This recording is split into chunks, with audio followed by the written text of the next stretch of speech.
오늘도 레전드 채널을 방문해주셔서 대단히 감사합니다. 시원통쾌 감동 눈물 레전드 사연 바로 시작하겠습니다. 안녕하세요. 정말 생각하기도 싫은 끔찍한 일이 저에게 발생해서 이렇게 사연을 보내게 되었습니다. 저는 딸아이 한 명이 있는 아줌마입니다. 전 부모에게 버림받아서 거의 고아로 자랐어요. 친척집을 전전하며 눈칫밥을 먹으며 살았고 매일매일 지옥 같았어요. 사춘기가 오니까 저희 반항심은 더 심해졌고요. 항상 친척들은 저보고 기생충이라고 하면서 빨리 그냥 이 집안에서 사라지길 바랐습니다. 고등학교 1학년이 되고 어느 정도 저도 알바를 할 수 있는 나이가 되니 반항심에 그 친척집에서 뛰쳐나왔던 것 같아요.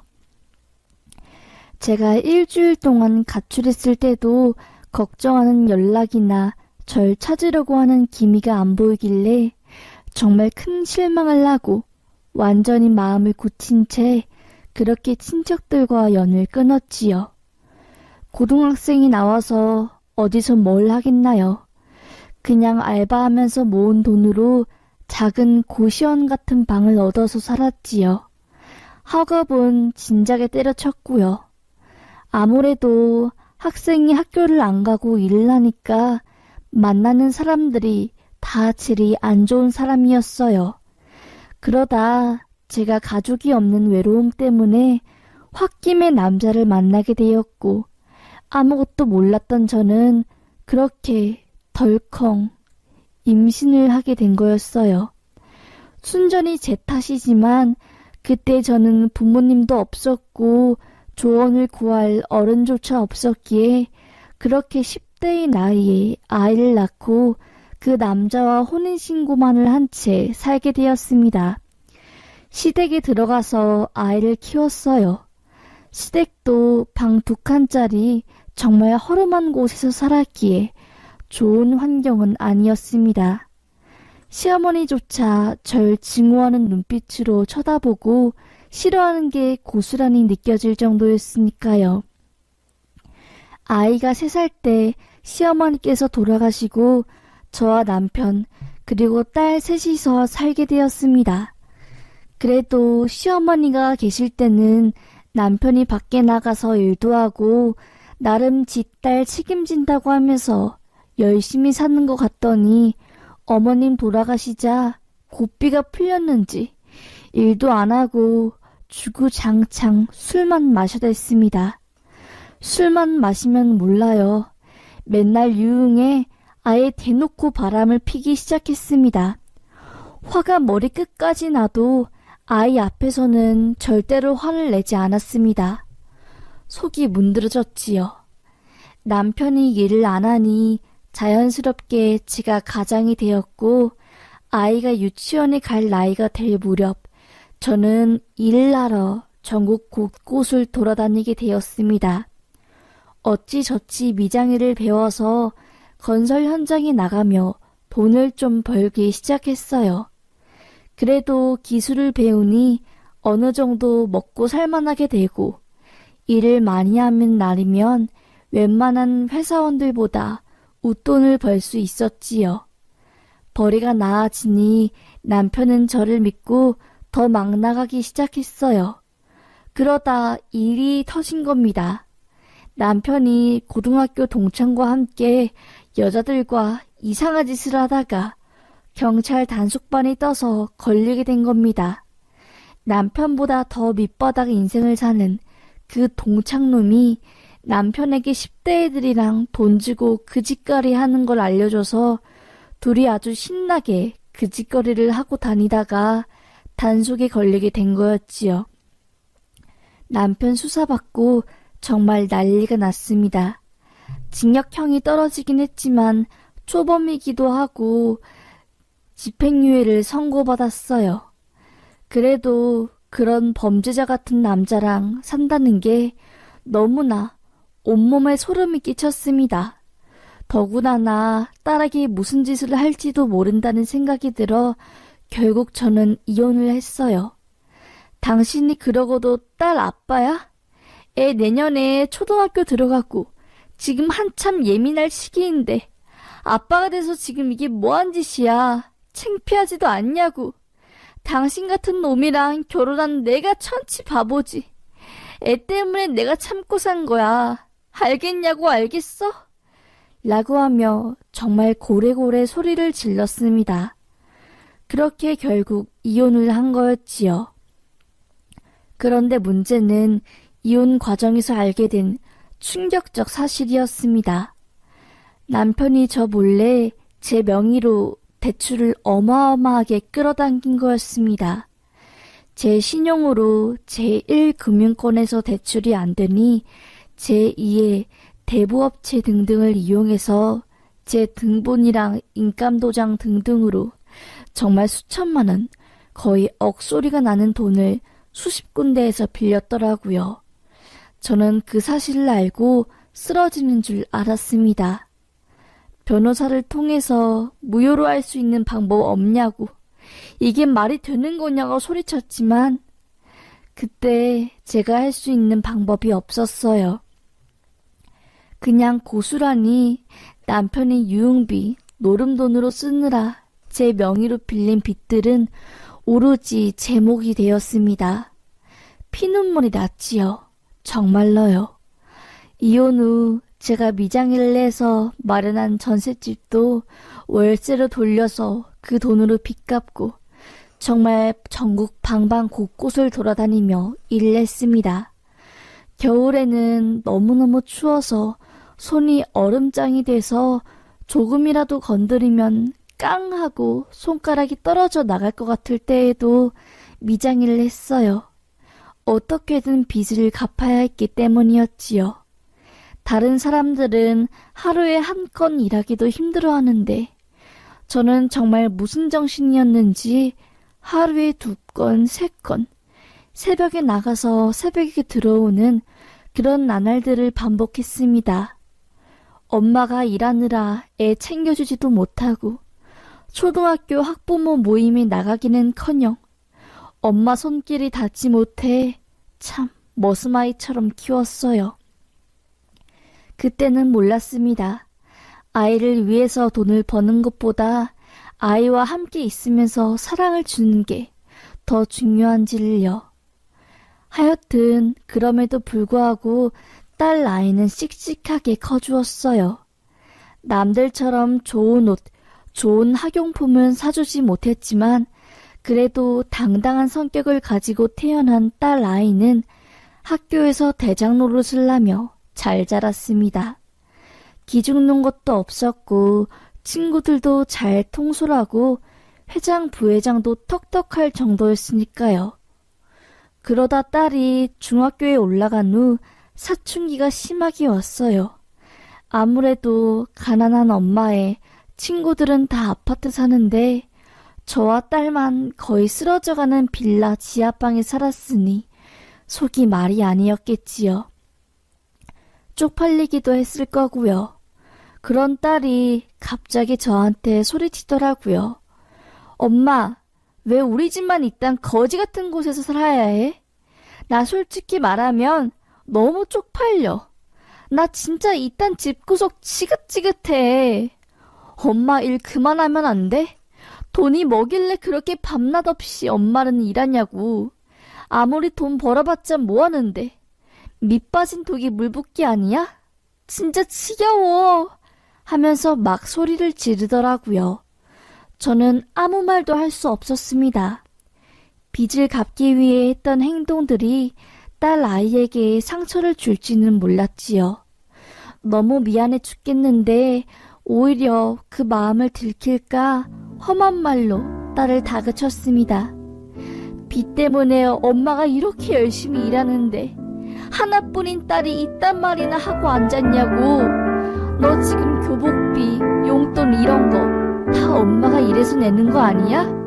불만 있으면 이 집구석에서 나가! 하며 혼을 냈습니다. 정말 아직도 두고두고 후회해요. 딸 아이는 정말로 집을 나갔어요. 하루 지나면 들어오겠지 했지만 이틀이 지나도 들어오지 않았습니다. 조급해진 저는 딸 아이를 찾기 시작했고 친구네 집에서 머물렀던 딸을 데려왔어요. 미안하다고 다 엄마 잘못이라고 빌었지만 딸 아이의 마음은 틀어진 지 오래였습니다. 사과하다가 저도 제 풀에 지쳐서 네 좋을 대로 해라 하고 그냥 포기해버렸습니다. 그날 이후로 저와 딸은 정말 남보다 더 서먹하고 불편한 사이가 되었습니다. 서로에게 말 한마디 안 걸었고 딸이 성인이 될 때까지 정말 남남처럼 살았어요. 그래도 엄마였기에 중간중간 손을 뻗었지만 딸은 매몰차게 저의 손길을 거절했습니다. 얼마나 마음속으로 피눈물을 흘린지 몰라요. 내가 빚 갚는다고 우리 딸한테 못해준 게 이렇게 부메랑이 돼서 돌아오는구나. 다 내 탓이구나 하고 체념했습니다. 그냥 제가 할 수 있는 건 새벽에 미장일 가기 전에 딸 맛있는 거 사 먹으라고 매일 2만 원씩 식탁 앞에 두고 갈 뿐이었지요. 딸은 고등학교를 졸업하고 전문대에 입학했습니다. 딸이 음악을 하고 싶다면서 알바를 해서 건반이랑 스피커 마이크 이것저것 사면서 지 방에 스튜디오를 만드는 것 같더라고요. 그래도 엄마니까 알바해서 사지 말고 엄마가 돈 줄 테니까 그걸로 사라고 하니 엄마 돈 쓰기 싫다고 내가 알아서 할 거라고 하며 또 뿌리치더라고요. 누구 닮아서 그렇게 자존심이 센 건지. 하여튼 그렇게 딸이 한참 음악 활동에 빠져 있었습니다. 저는 딸이 다 컸기에 더 마음 놓고 일을 나갔고요. 큰 공사 잡힐 때면 지방에 며칠씩 있다가 오기도 했어요. 사건이 터진 그날도 제가 지방에서 일주일간 있다가 올라가는 날이었습니다. 큰 금액을 줄 테니 공사 미장일을 맡아달라는 예전 소장님이 부탁에 너무 먼 곳이라 망설여졌지만 그래도 돈을 벌어야 하지 않는 마음으로 지방으로 일을 갔어요. 그런데 이상하게 그때 지방에 내려갈 때 너무 찝찝하고 괜히 집에 혼자 있을 딸 아이가 걱정되더라고요. 저는 딸한테 신신당부했지요. 엄마 이번에 지방 내려가서 공사 길게 하고 올 테니까 절대 함부로 집 문 열어주지 말고 낯선 사람 들이지 말고 알겠어? 몸 관리 잘하고 라고 했지요. 딸은 퉁명스러운 목소리로 내가 알아서 해. 새삼스럽게. 나 초등학교 때부터 집 비웠으면서 갑자기 이제 와서 왜 걱정하는 척이야. 하면서 역시나 예민하게 굴더라고요. 말을 말자 했습니다. 그렇게 지방에서의 공사가 끝나고 다시 집으로 가게 되었어요. 몸이 녹초가 되어 힘이 하나도 없는 채로 집에 들어갔습니다. 그런데 집 문을 열려고 비밀번호를 누르려고 하는데 집 안에서 딸의 비명소리가 들리는 겁니다. 하지 말라고! 하는 소리였어요. 저는 화들짝 놀라 비밀번호를 누르고 집에 들어갔어요. 짐을 신발장에 내팽개치고 소리가 들려오는 딸이 방으로 달려갔습니다. 딸의 방문은 굳게 닫혀 있었어요. 안에서는 딸이 엄마 살려줘! 엄마! 하는 소리가 들려왔고요. 저는 신발장에 내팽겨친 짐들 사이에서 망치를 찾아왔습니다. 공사 현장에서 썼던 그 망치를 들고 딸 방문 고리를 부수기 시작했어요. 몸이 녹초가 되어도 그 순간만큼은 초인이 된 것 같았습니다. 그렇게 방 문고리가 열리고 그 안에서는 정말 말로 표현하기 힘든 끔찍한 일이 벌어져 있었습니다. 아저씨 한 명이 딸 위를 덮치고 있었고 딸은 안간힘을 다해서 저항을 하고 있었습니다. 저는 바로 망치를 들고 그 남자에게 달려갔고 그 남자는 그제서야 이성을 찾고 도망갔습니다. 도망가지 못하게 그놈을 잡았지만 그놈은 손을 뿌리치고 손살같이 집을 나가더라고요. 저는 바로 경찰에 신고했지요. 딸은 엉엉 울며 제 품에 안겨서 숨이 넘어갈 듯이 울음을 토해냈습니다. 딸을 겨우 진정시켰을 때 경찰들이 집에 왔어요. 딸은 여경이 도움을 받아 서에 가서 진술을 하기 시작했습니다. 형사님들은 도망간 그 범인을 잡는다고 집에서 몇 가지 과학수사, 자료가 될 만한 것들을 가져갔고 수사는 시작되었지요. 그리고 딸이 입에서 나온 진실은 가히 충격 그 자체였습니다. 음악을 한다고 이것저것 장비를 샀던 딸은 제가 지방에 내려갔을 때 건반이랑 마이크랑 스피커 등등을 팔아서 다른 걸 사려고 중고장터에 올렸나 봐요. 딸의 글을 보고 한 남자가 물건을 다 사고 싶다고 직접 거래할 수 있냐고 하며 접근을 한 거였지요. 딸은 물건을 한 번에 사겠다는 남자가 나타나 당연히 오케이 했고 저희 동네에서 그 남자를 만났답니다. 직접 물건을 보고 테스트한 후에 구매를 하고 싶다며 그 남자가 딸 집을 방문하기를 요청했고 당연히 딸은 아무 의심 없이 물건 사러 온 사람이니까 테스트를 하고 한 번에 가져가길 원하는 마음에 그 남자를 집에 들였는데 집에 들이자마자 그 남자의 본심이 나타난 거였어요. 남자는 딸을 방에 밀어넣고 범하려고 한 거였습니다. 딸은 방에 있는 물건들을 남자에게 던지며 안간 힘으로 저항을 했지만 끝끝내 온몸에 힘이 빠져서 포기하려고 할 때쯤 제가 집에 들어온 거였어요. 정말 너무나 무서웠습니다. 그리고 더 충격적인 건 잡힌 범인이 실체였어요. 범인이 잡혔다는 소식을 듣고 어찌저찌 범인이 신상과 얼굴을 자세히 보게 되었는데 정말 충격적이었습니다.